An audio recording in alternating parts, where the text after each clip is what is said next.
I am not a big fan of the wind, and it is windy. We are back from Florida, and I just flew in last night, and boy are my arms tired. I got to hit the ground running because I have orders that have come in since I was out of town. This morning I took my tractor out and loaded up the bucket with enough wood to make these bundles. And man, is it nice out. I must have brought the warm weather from Florida up here to Ohio. It is in the 70s today, but that's why we got all this big wind coming in. It's not going to last. It's supposed to get cold and snowy again tomorrow. It's just the way it is in the springtime in Ohio. It's up and down. So I got my wrapper all set up, and I'm going to be making bundles. Guys, this is a twister. I found this to be a very efficient and simple machine. It makes very nice bundles. I think they're an affordable machine, and I think if you're looking to get into firewood, I think you start with bundles because you don't need a lot of supply, you don't need a lot of space, and you can make a lot of money selling bundles. All right, guys, so let's get busy. I had a super nice time in Florida, but you know the old saying, it's a nice place to visit, wouldn't want to live there. It's just not for me. I know that there's the country and all, but where I was at, it's just too crowded, too many people, too many cars, too many red lights, and it's too hot. If it is in the 80s in February, oh, could you imagine what the summertime is like there? When we left, they were calling for 90-degree weather the very next week. I was glad to get out of there. But I come home to Ohio, and look, I must have brought the nice weather home in my suitcase because it is nice out, man. The ground is super muddy. I took my tractor out to get these logs put into the bucket, and I just mudded up the tires on the tractor.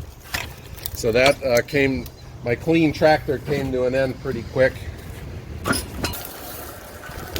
That is the first time I have flown in a while too. And you know, they got these airplanes are just packed, and these seats are just in real close, and man, you're just like a sardine on one of those planes. I will say that if there was ever a spirit of customer service in the travel industry, it is not there anymore. The airlines, they are not focused on the customer, they're focused on themselves. The rental car companies are focused on themselves, and the customer experience is lousy. It was just lines and lines and lines, and you know, these counters, when I was renting my car, the counter had about 15 terminals, you know, where they could be staffed with people, but there was only 3 people working, and there was literally 100 people in the queue waiting to get their cars. It was just awful. If traveling isn't stressful enough, you know, putting yourself in a steel tube and flying at 500 mile an hour, 30,000 feet over the ground, but that's not stressful enough. Man, all that lines and the waiting and the indifferent employees, and you know, that is all, in my opinion, that is all a failure in leadership, in corporate focus, what is important to them, because I have learned that you can have anything in life that you want if you're willing to pay for it. And a corporation that is not willing to pay for a customer service focused business is pretty obvious, because I came away with it with very bad feelings on the travel industry now. But I did have some nice experiences while I was in Florida. The hotel I stayed at was awesome. Very nice. It was, I think, a husband and wife that lived there. And man, it was just a spotless hotel. And then I hope you guys got to see my video last week of my good friend Tom. and his tree recycling company. Wasn't that fascinating? I had a blast there. And while, I was greeted at his place with a swarm of bees, I got stung the moment I showed up. But it was nice, man. It made me feel pretty inadequate here at Ohio Woodburner to see such a big operation. And he doesn't have a lot of employees either. He just had him and a couple buddies, his daughter. There was I felt a little bit of me there, and thinking, I could maybe get something like that going one day. But it was nice seeing how firewood is done in different parts of the country. And he was such a nice man to spend the day with. I really had a blast. And I hope you guys like that video too.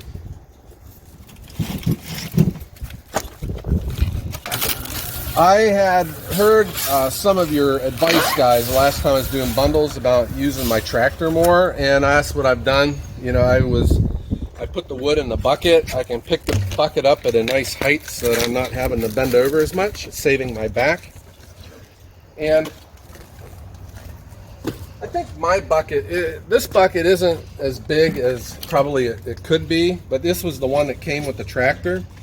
But I could probably go for a larger bucket, or maybe some people had said I should try making me a platform, out of pallets of some sort, and that might work too.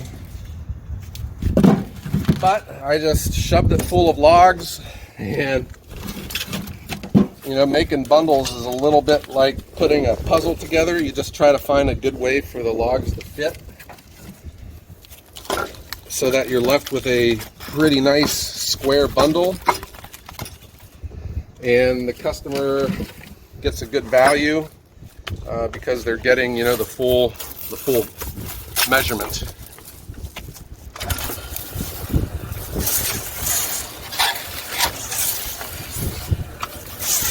I put about 3 wraps of stretch wrap on.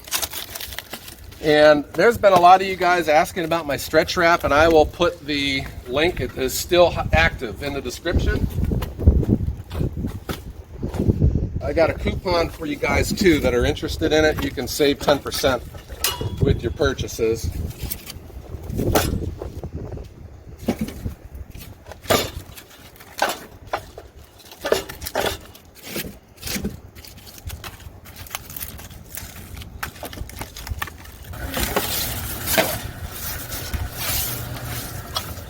I hope you guys have been checking out the podcast that Dan from Back 40 and I have started. We are going to post a new episode every Wednesday. I think it's Wednesday, maybe it's Tuesday. I can't remember. And that has just been a fun project because, especially, when on days where it's raining outside and I can't get outside, that's when Dan and I get together. He works from home, and it's easy for him. I work from home, it's easy for me. And we've just experimented a lot with the audio. We both got ourselves some nice microphones so that it sounds good. And we try to keep the conversation fun. We pick a topic and we just go with it. We try to do our research. But according to the dashboard, because it tracks the people that are downloading it, it's been pretty popular. We've had some pleasant success with it, and we're going to keep it going. So I'll put a link in the description for that too. If you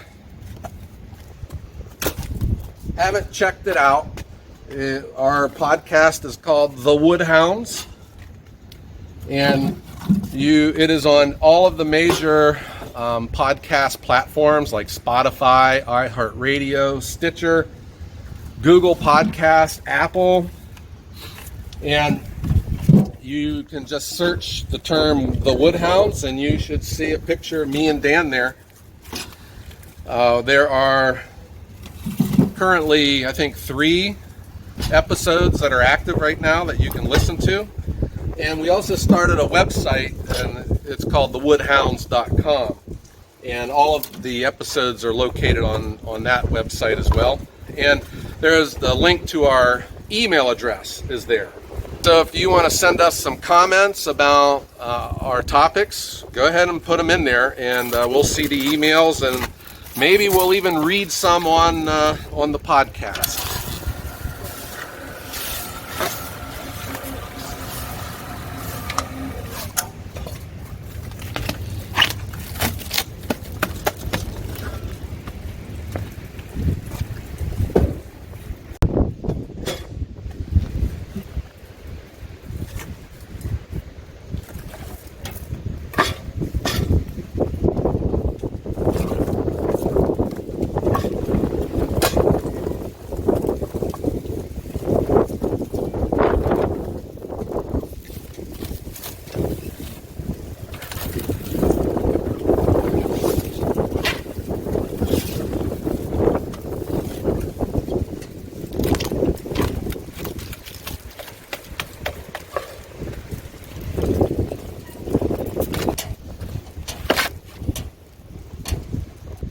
The wind is so bad, that's why the camera is on this side of the machine, because we're trying to shield the microphone. I hate that noise of videos. You know, it's got that wind blowing through it.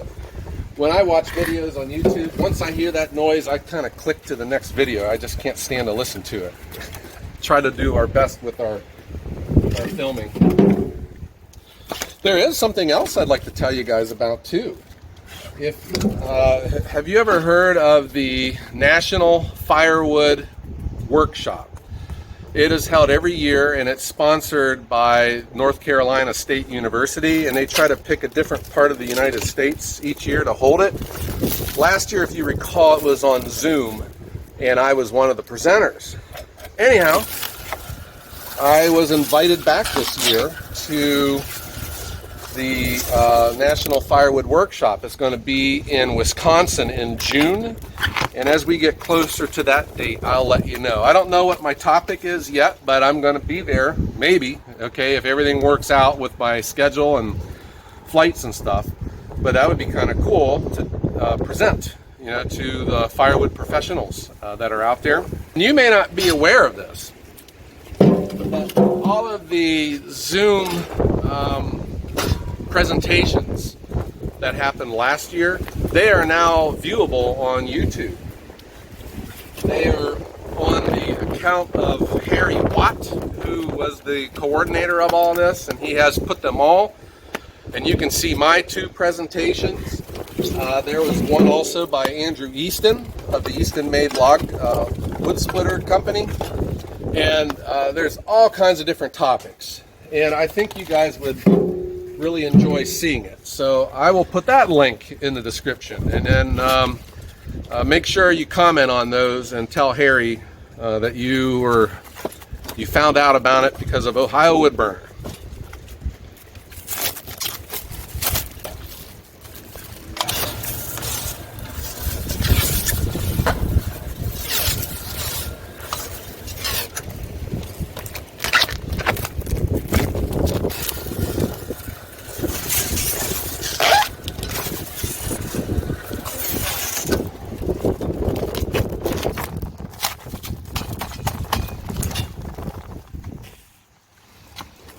I got 14 bundles out of one bucket full, so I need to, I'm just going to get my wheelbarrow out and wheelbarrow me down a couple more. I just need to make a couple more bundles and I'll be all done. So I think one more wheelbarrow load should be enough.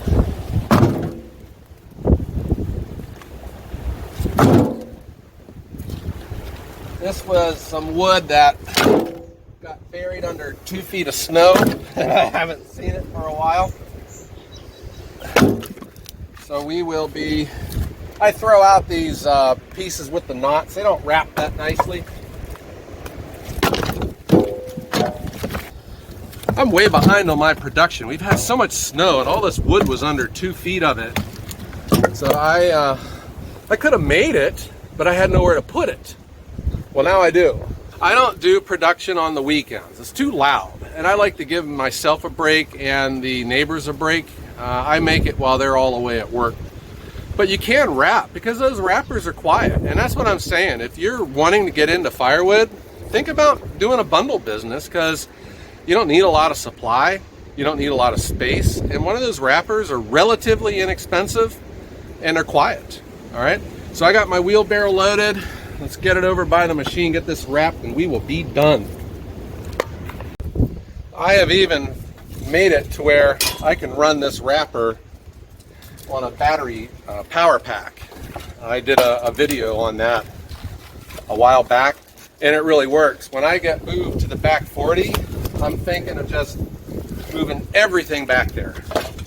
And you know, I don't have any electricity back there, but I can have solar power, and that battery backup, it really worked. I think I made 20 bundles, and it never even hit the meter on it. It was still like at 99% when I was done wrapping all those bundles. But as for me, I don't exactly enjoy doing bundles. No particular reason why. Just sometimes I just don't like doing it. It's just something I would rather find someone else to do it for me. But you can't deny that they're profitable, that you can make a big return on your investment of time and supply. And I think it's a highly marketable industry too, because you know, you can use labels and get your name out there. These are going to a local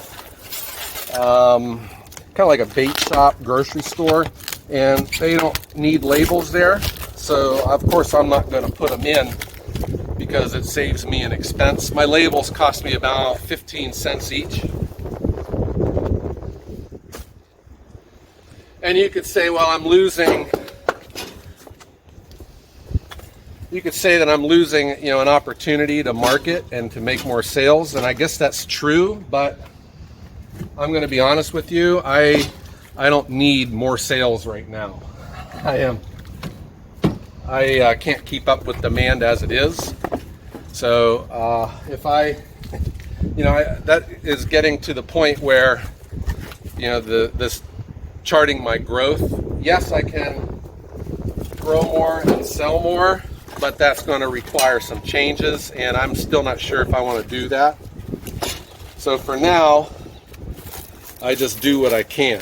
My phone, I'll tell you this though, and I'm not going to exaggerate here, because my wife and kids can tell you. My phone rings constantly. I probably average between 15, never fewer than 15 calls a day. I've had as high as 25 one time. And it sounds bad, but guys, I just quit answering my phone. If I'm on my phone as much as it rang, I would never get done. I think it would be a full-time job for like a receptionist, but I'm not going to do that right now.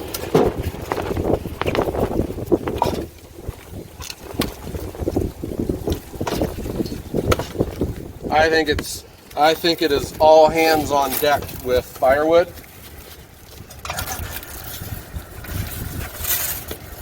Where I'm at right now in the season is I have repeat customers, and I can honor their orders through the season. So I'm not taking in any other new customers because I just don't have any wood for them, and it's not like I'm going to deliver them, you know, green firewood. So I can make my bundles. I can take care of my customers who I know will be ordering again, and that is still going to keep me profitable, and it will allow me enough time to keep making firewood and getting my supply up while the temperature isn't Florida temperature. All right. one more. But you see, guys, as long as I've been here making this firewood, I'm already at 20 bundles. It goes fast. And you think about, you know, if you can get a good wholesale agreement, you know, if you can get $4.50 a bundle, you're making it worth your while, without a doubt.